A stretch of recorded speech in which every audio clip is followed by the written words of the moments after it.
Hola, ¿qué tal? Sean todos ustedes bienvenidos a una emisión más de su programa Educarte Fiscal.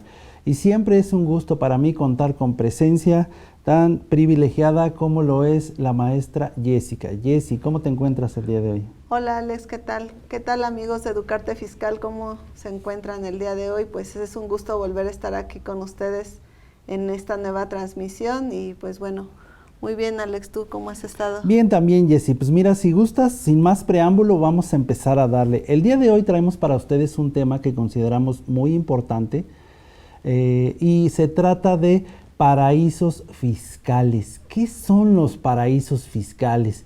Cuando yo escucho la palabra paraísos, Jessy, me parece que me imagino una palmerita, Sí, estando claro. en la playa, pero cuando adicionamos la palabra fiscal, entonces evidentemente cambia, ¿no? Exacto. ¿Qué es lo que debemos entender? Vamos a empezar, es un tema muy interesante y si les parece bien, vamos a empezar por definir qué debemos entender por paraíso fiscal, Jessy.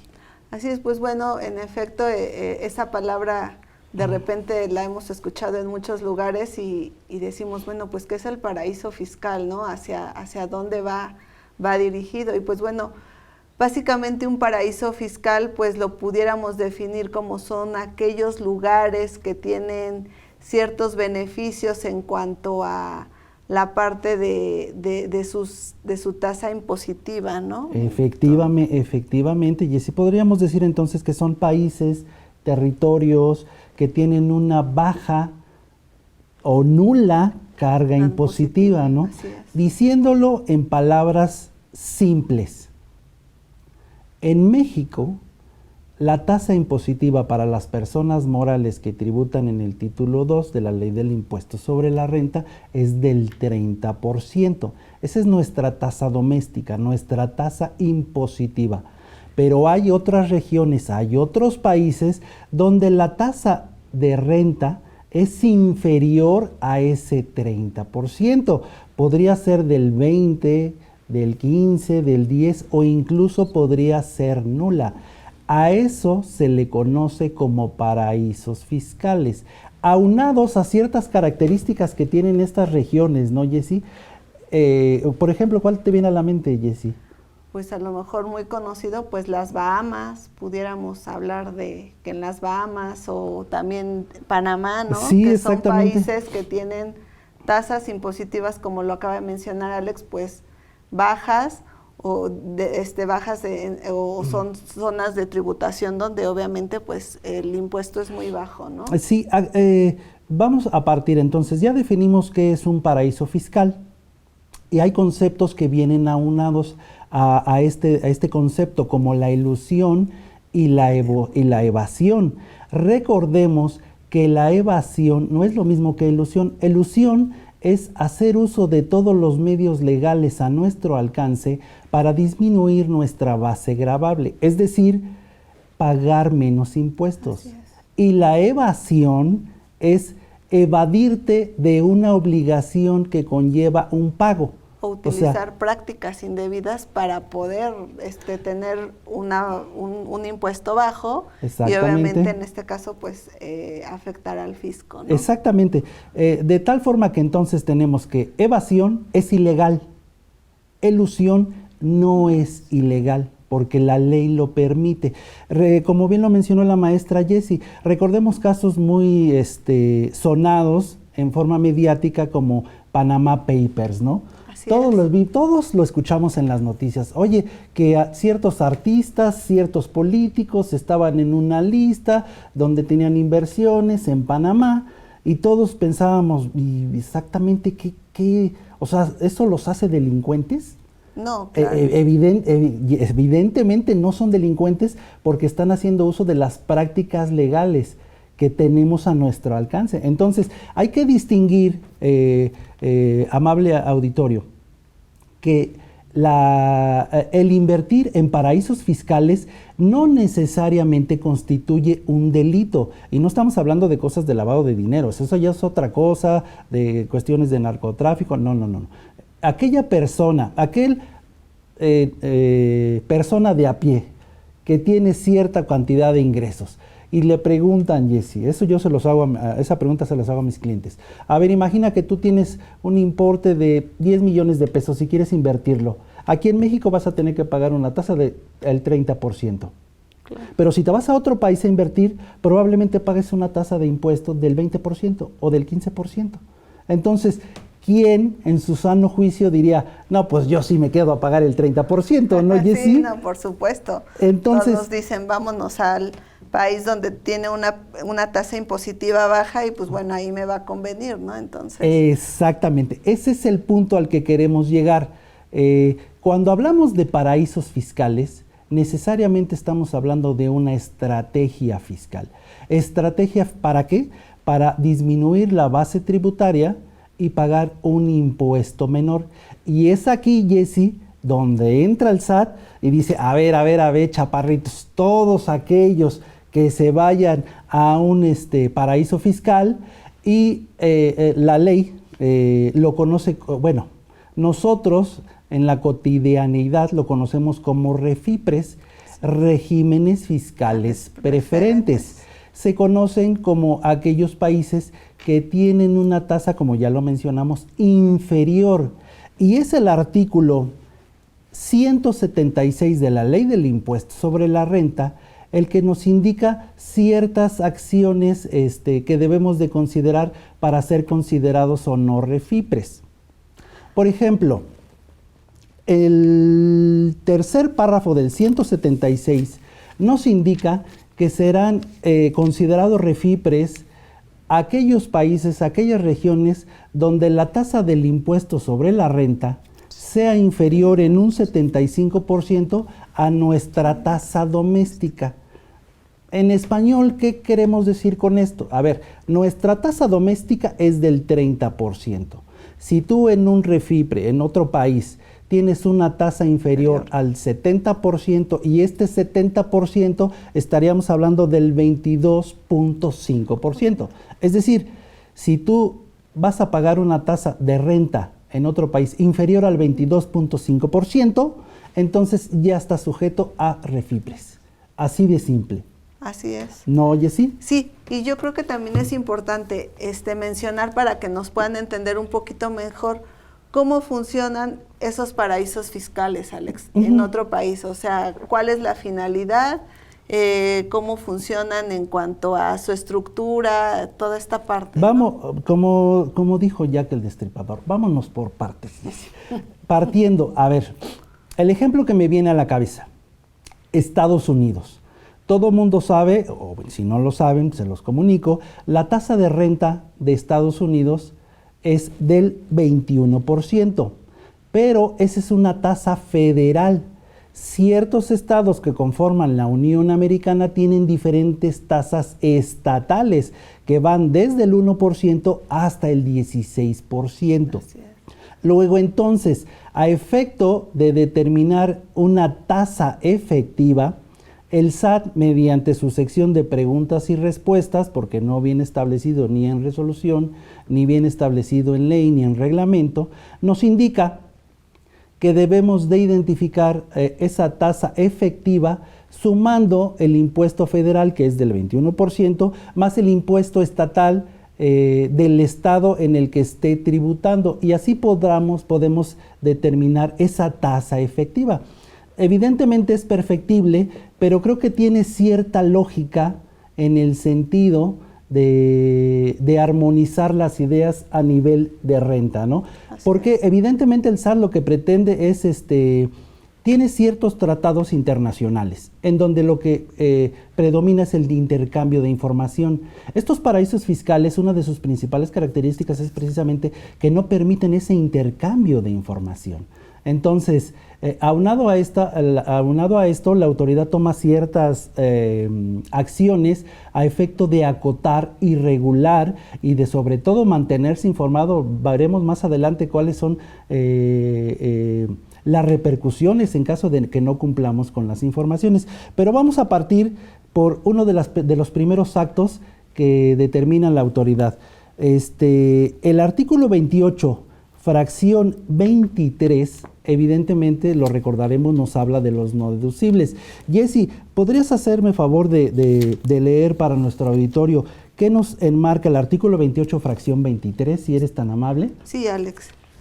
Bueno, el artículo 28 nos establece y nos indica que no son deducibles los pagos realizados a partes relacionadas o a través de un acuerdo estructurado, cuando los ingresos de su contraparte estén sujetos a regímenes fiscales preferentes. Es decir, que si obviamente yo tengo un ingreso que proviene del extranjero, pues obviamente va a estar sujeto del pago a este tipo de régimen. Si yo lo pago, no va a ser deducible. Y la primera línea del siguiente párrafo, Jessy, por favor. Esta fracción también será aplicable cuando el pago no se considere un ingreso sujeto a un régimen fiscal preferente. Hasta ahí, Jessy, muchas gracias. ¿Qué nos dice esto? Lo que nos indica es que si nosotros hacemos un pago, por principio es deducible, pero si ese pago para nuestra parte relacionada en el extranjero que se encuentra en un paraíso fiscal, no es acumulable por las reglas, por la legislación que tenga en ese país, entonces, ¿qué crees? No va a ser deducible para mí. Esto, de alguna manera, lo que busca es establecer una simetría mundial para efectos de renta. Si bien ya sabemos que en nuestra legislación doméstica la simetría fiscal es un término que no es jurídico y no tiene una razón de ser en el sentido de que, a ver, pongo el ejemplo, Jessy. Yo acumulo mi venta, pero la contraparte puede o no deducirla. En estricta teoría, si hubiera simetría fiscal, todo lo que yo acumule, mis contrapartes las deberían de deducir, ¿no? Ahorita me viene a la mente, por ejemplo, el caso que está muy en redes sociales de que hay cierta clave para el CFDI de trabajos de vudú y hechicería, y no sé si te tocó ver, Jessy, ¿no? Sí, ya lo he visto. O sea, que más que nada, pues nos saca una risa, ¿no? Y dices, caray, entonces mis trabajos de hechicería también son deducibles. Sí. Pero no, porque hay conceptos que vienen como la estricta indispensabilidad, como la razón de negocios. Entonces, si hubiera simetría fiscal, lo que yo acumulo, alguien más lo tiene que deducir. No, y al final del día todo lo que yo acumulo como ingreso pudiera deducir todo lo que yo gasto, pero obviamente no existe, ¿no? Porque de acuerdo a la actividad que tenemos cada una de las personas, obviamente pues nuestros gastos, van a, siempre y cuando sean estrictamente indispensables, los vamos a poder hacer deducibles. Exactamente. ¿No? Eso a nivel local, pero ¿qué pasa a nivel mundial? Sí, esta fracción que acabamos de leer nos indica que en términos global, con todos aquellos países miembros de la OCDE mediante el plan BEPS, que lo que busca precisamente es limitar, acotar el traslado de capitales a efecto de que paguen su correspondiente impuesto sobre la renta, es precisamente lo que busca. No es lo mismo a nivel local que a nivel mundial, porque a nivel mundial sí nos está indicando, a ver, si tú lo vas a acumular en tu país, entonces si tú lo vas a deducir en tu país, el otro país también lo debe de acumular. Pero si por medio de Refipres no está sujeto, entonces, ¿sabes qué, chaparrito? No me lo pretendas hacer deducible aquí, cuando allá no lo van a hacer acumulable, ¿no? Así es. Pero bueno. Y bueno, yo creo que para retomar la idea y estructurar un poquito más esta parte de lo que son los paraísos fiscales, pues sí, en efecto, un ejemplo es una empresa, se constituye acá en México, pasa mucho con las empresas transnacionales, ¿no, Alex? Que se constituye aquí en México y se va a uno de esos países que obviamente son países con tasas impositivas bajas, y precisamente buscan tener pues ese beneficio, ¿no? Entonces, ¿cómo funcionan? Pues se crea la empresa, crean allá una sucursal, otra filial, una subsidiaria, y pues bueno, a través de ciertos esquemas o figuras, pues bueno, pueden hacer el traspaso de esos recursos para poder tener ese beneficio, ¿no? Entonces, tan simple, Jessy, como un nacional, una persona residente en territorio nacional, crea una empresa y se la lleva a Islas Caimán y allá la domicilia. y allá es la fuente de la administración donde se toman las decisiones, Claro. pero son empresas de papel, Sí, como así ya nos es. ha tocado ver en ciertas pláticas que hemos tenido previamente, ¿no? Sí, claro. Pero bueno, pues retomando entonces el punto. ¿Cuándo estamos sujetos a refipres? Cuando la tasa impositiva sea inferior al 75%. al 75%, ¿no? Que ya lo ejemplificamos. Otro ejemplo es cuando tenemos trato con entidades transparentes o empresas de transparencia. Y voy a explicar a qué se refiere con esto. En nuestra legislación local, una empresa genera utilidades y paga impuesto al generar las utilidades. Y también paga impuesto cuando se distribuyen los dividendos. Una empresa de transparencia o una entidad de transparente es aquella empresa, aquel ente económico, donde los socios solamente van a pagar el impuesto hasta el momento en que se entreguen los dividendos o las utilidades. No se va a causar el impuesto si la empresa genera utilidades, pero estas no son retiradas. Entonces el efecto positivo del resultado va a permanecer en la empresa. A eso se refiere con una entidad de transparencia. Al momento de la causación es cuando las personas físicas son las que van a retirar las utilidades correspondientes.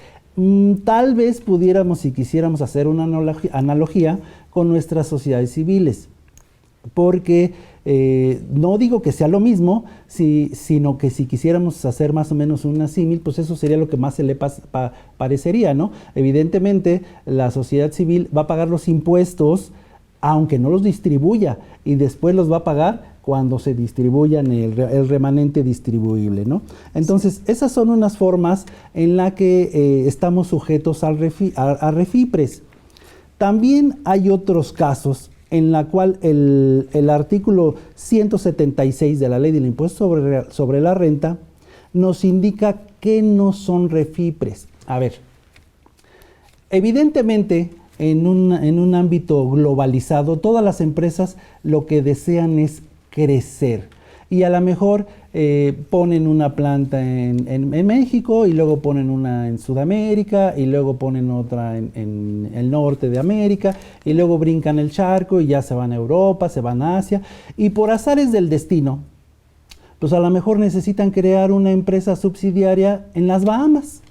Porque así está creciendo y no por el simple hecho de radicar una subsidiaria ya se consideran refipres, pero la ley nos pone ciertas condiciones y nos dice, ok, doy por bueno que estás creciendo y tu finalidad no es realmente obtener un beneficio fiscal. Entonces la ley nos establece, sí y solo si no se consideran ingresos de refipres, siempre y cuando tus ingresos pasivos no rebasen del 20% de la totalidad de tus ingresos. Y es aquí donde preguntamos, Jessy, ¿y a qué diablo se refiere con los ingresos pasivos, no? Sí. Y es el noveno párrafo del 176 en el cual nos indica que son ingresos pasivos los intereses, los dividendos, las regalías, las comisiones, el otorgamiento de uso o goce temporal, por mencionar algunos. Claro. ¿Qué sucede, Jessy? Mencionamos en un principio que cuando hablamos de refipres estamos hablando necesariamente de una estrategia fiscal. Y si tenemos el interés de establecer una estrategia fiscal agresiva, pues estos elementos son más factibles de inflarlos de forma artificiosa. Claro. ¿Por qué? Porque si yo tengo una empresa en un refipre, en un país con una baja imposición fiscal, pues evidentemente si yo le meto más comisiones, porque artificiosamente lo puedo hacer, claro, o meto el uso goce temporal y también lo inflo de forma artificiosa, entonces voy a tener todavía una baja recaudación a efecto de la estrategia tan agresiva que estoy implementando. Entonces, ¿qué nos dice el SAT? Si tus ingresos pasivos, estos conceptos que acabo de mencionar, rebasan del 20% del total de tus ingresos, ¿sabes qué? También se consideran ingresos para Refipres. Entonces, espero que no los estemos aburriéndolos. Vámonos a un pequeño espacio publicitario y regresamos, por favor. IMEFI tiene para ti el curso Régimen Fiscal de los Gastos de Viaje y Viáticos. En este curso analizaremos cómo llevar a cabo un análisis exhaustivo profundo de las disposiciones fiscales, para dar a conocer a los participantes cuáles son los requisitos que deben cumplirse para que los gastos de viaje puedan ser deducibles para el patrón y exentos para el trabajador, así como proporcionar elementos para que, si se estima conveniente en función de las disposiciones fiscales, se definan las políticas corporativas de los gastos de viaje que deben adoptar las empresas para un fácil manejo fiscal y administrativo. Estos son algunos de los temas que trataremos. Requisitos para la deducibilidad de gastos, viáticos y gastos de viaje no deducibles. Criterios normativos y no vinculativos para los viáticos y gastos de viaje. Ingresos acumulables por viáticos y gastos de viaje asimilables. Y recomendaciones para crear un manual de políticas y procedimientos de gastos de viaje y viáticos. No esperes más y aparta tu lugar. Para obtener más información, comunícate a través de nuestro WhatsApp 5581 54 74 37 o mándanos un correo a cursos@imefi.com.mx. Recuerda que IMEFI es la casa de los contadores y aquí te capacitas con los mejores. Para quienes realizan actividades vulnerables y deben de cumplir con una serie de obligaciones administrativas en materia de prevención de operaciones de recursos de procedencia ilícita y financiamiento al terrorismo, contamos con los siguientes servicios: diagnóstico sobre la exposición del riesgo de lavado de dinero y financiamiento al terrorismo, servicio para la presentación de avisos e informes e integración de expedientes de identificación, diseño y elaboración de manual PLD por actividades vulnerables, revisión e implementación de una metodología en el enfoque basado en riesgo, acompañamiento mensual al cumplimiento PLD, imposición de medios de defensa por multas y sanciones por incumplimiento, asesoría con especialistas PLD, así como capacitación en materia de PLD. Agenda una cita sin costo al 55 73 42 88 15.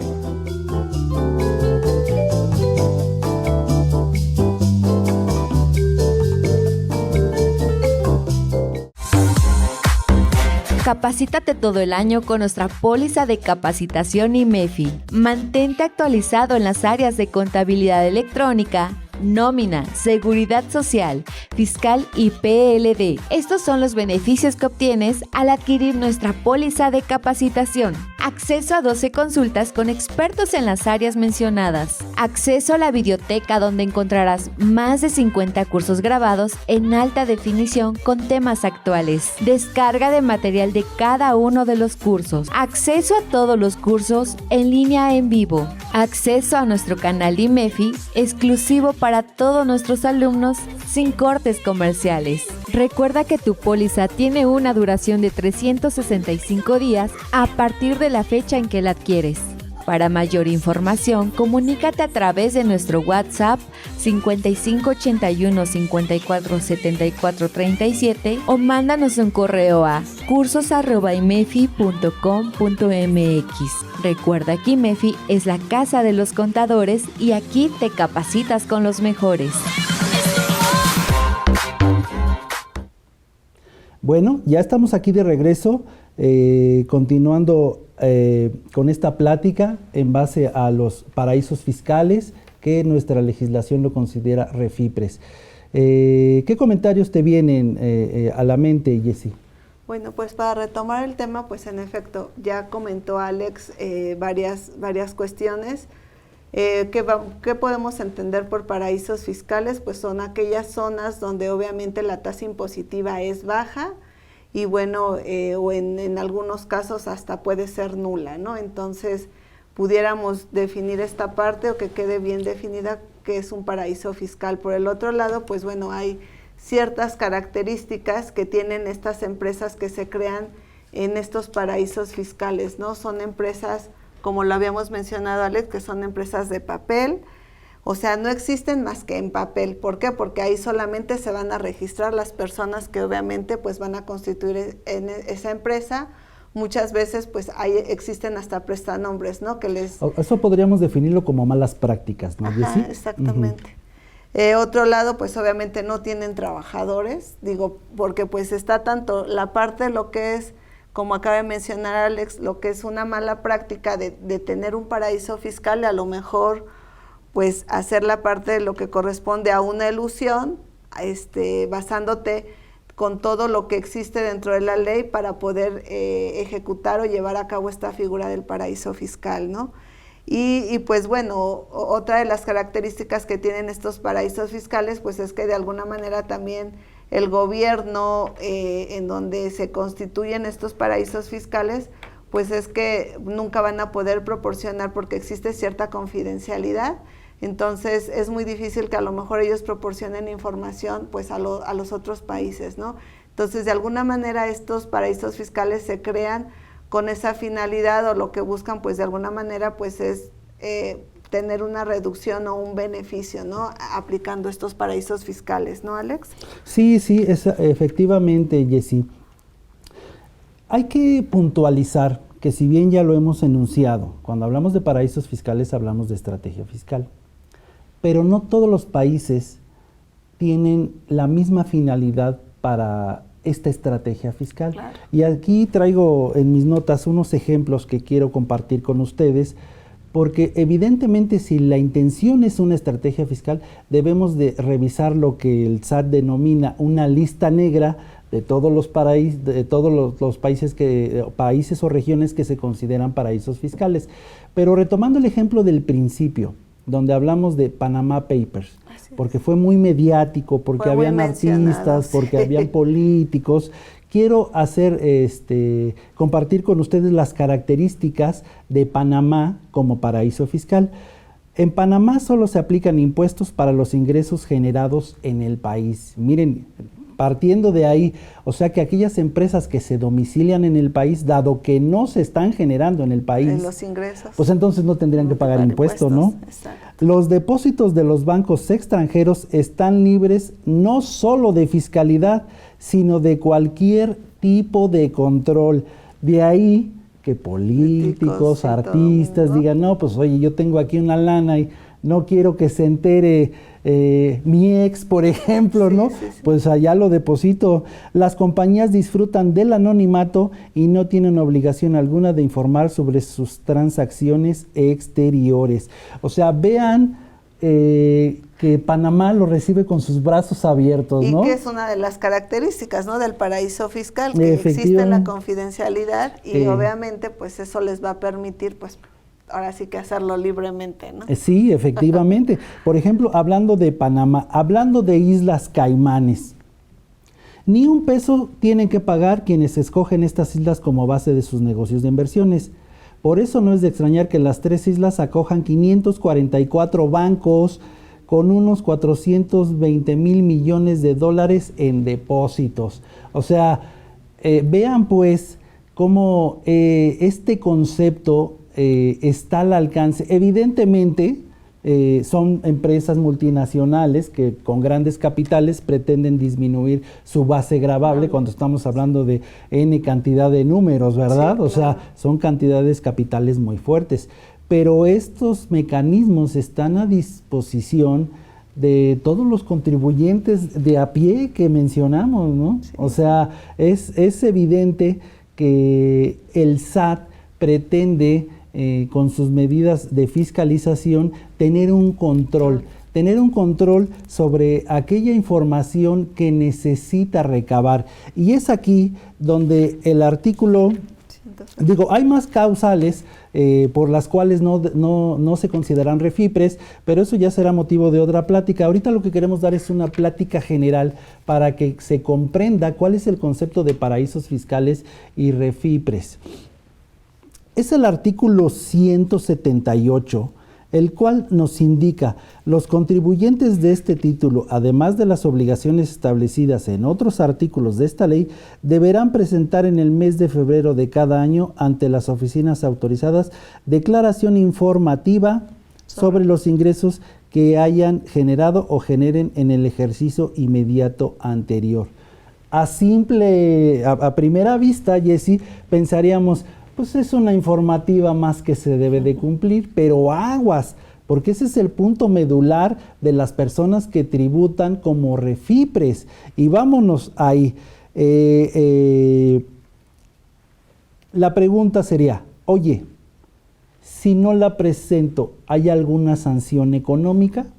No, como tal no existe una sanción económica, ¿no? Pero sí existe otro tipo de sanciones. Efectivamente, o sea, de primera instancia podríamos presentar, oye Jessy, pues no hay ninguna sanción económica, así me la llevo de muertito y no la presento, ¿no? Sí. Pero ¿qué nos dice el 111 fracción quinta del Código Fiscal de la Federación, Jessy? Pues sí, en efecto, sí hay una sanción, no económica, pero nos indica que los delitos relacionados con la contabilidad y la presentación de las declaraciones se impondrá una sanción de 3 meses a 3 años a quien sea responsable de omitir la presentación por más de 3 meses de la declaración informativa que nos refiere el artículo 178 de la Ley del Impuesto sobre la Renta, o presentarla de forma incompleta, ¿no? Entonces, ojo con eso. Tenemos pues que no hay ninguna sanción económica, pero no la presentas y te toca tambo. Claro. O sea, es un delito penal porque ya estamos hablando de que no hay una sanción económica, pero también vale la pena mencionar que podemos apegarnos a la regla de resolución miscelánea 3.19.5, la cual nos da la siguiente facilidad, que podemos presentar esta declaración dentro de los 3 meses posteriores a la fecha en la cual establece la ley. Si la ley establece que debemos de presentarla en el mes de febrero y la regla de resolución nos dice puedes presentarla 3 meses más, febrero, marzo, abril, mayo. Así que la fecha límite para presentar esta declaración informativa pues es el día último del mes de mayo con apego a la regla de resolución miscelánea 3.19.5. Entonces, como ven, si bien, y hacemos un especial énfasis, Jessy, si bien no hay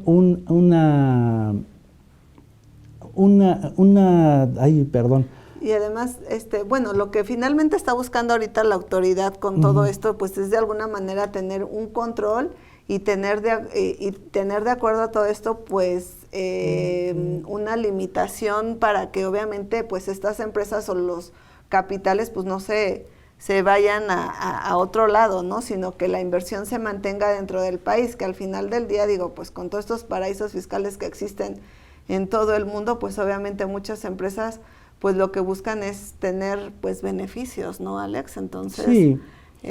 Pues aquí de alguna manera pues sí tienen que tener uno, pues como acaba de mencionar Alex, pues cuidado en cuanto a la presentación de la declaración. Sí, evidentemente, y mira, ya me regresó la idea, no tenemos una infracción que pagar, no tenemos de nuestra bolsa de qué desembolsar, pero es más grave, considero yo, estar frente a un delito penal en el cual ya tenemos una sanción corporal, ¿no? Entonces sí, debemos de ser cuidadosos. Y al final del día muchas veces, ¿qué es lo que haces, no? Que a lo mejor dices, bueno, pues igual y tengo esa estructura o estoy dentro de un paraíso fiscal, pero no me doy cuenta de lo que pues me dice la ley doméstica, ¿no? Y qué tengo que presentar y hasta dónde tengo que cumplir para pues evitar este tipo de sanciones, ¿no? Sí, por ejemplo, y también debemos hacer énfasis en que la normatividad doméstica, la cual nosotros tenemos, debemos de manejar conceptos como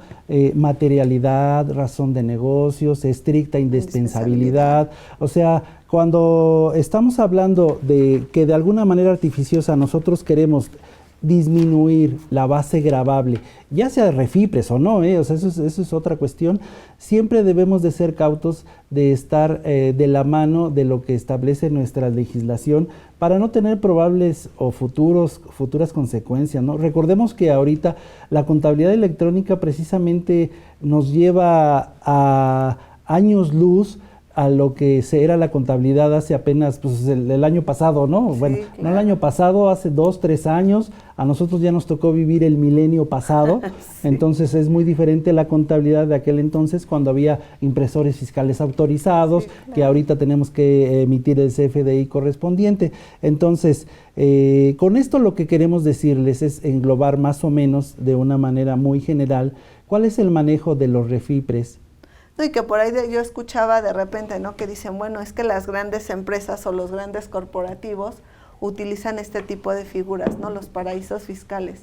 Y las pequeñas y medianas empresas utilizan otro tipo de figuras como son las llamadas factureras, ¿no? Entonces, sí, fíjate. Dices, no, bueno.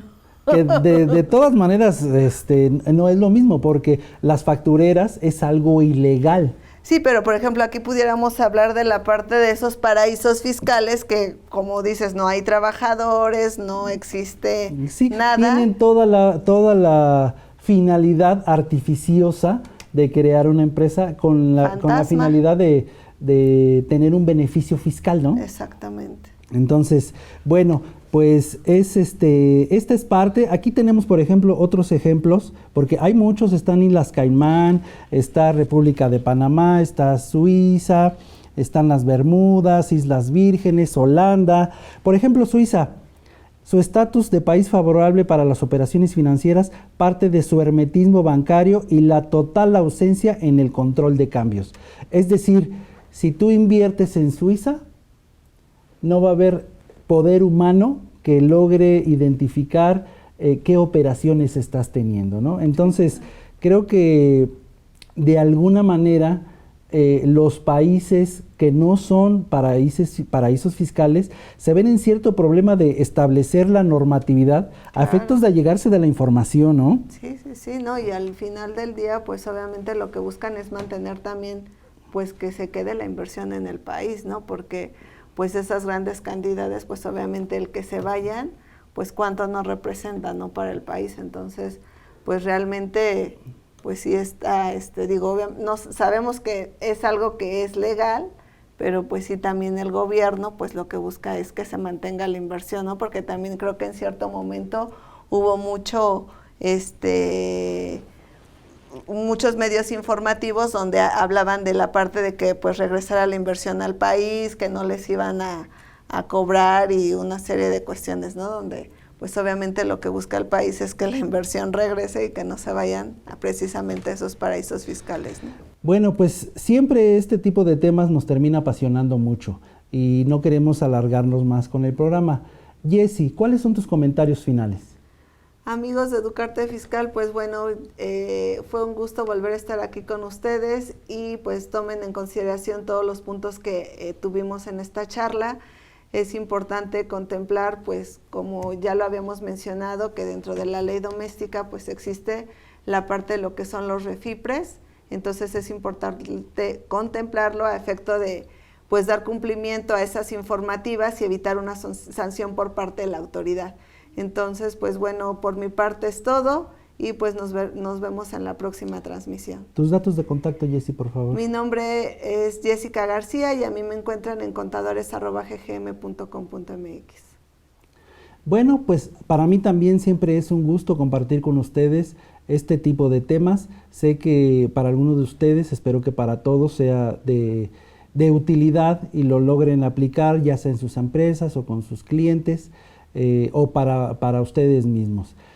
Siempre es un gusto compartir con ustedes. Mi nombre, Alejandro Valdés Ledesma. A mí me encuentran en alejandrovaldez@valdesiasoc.com. Nos vemos la próxima. Hasta luego.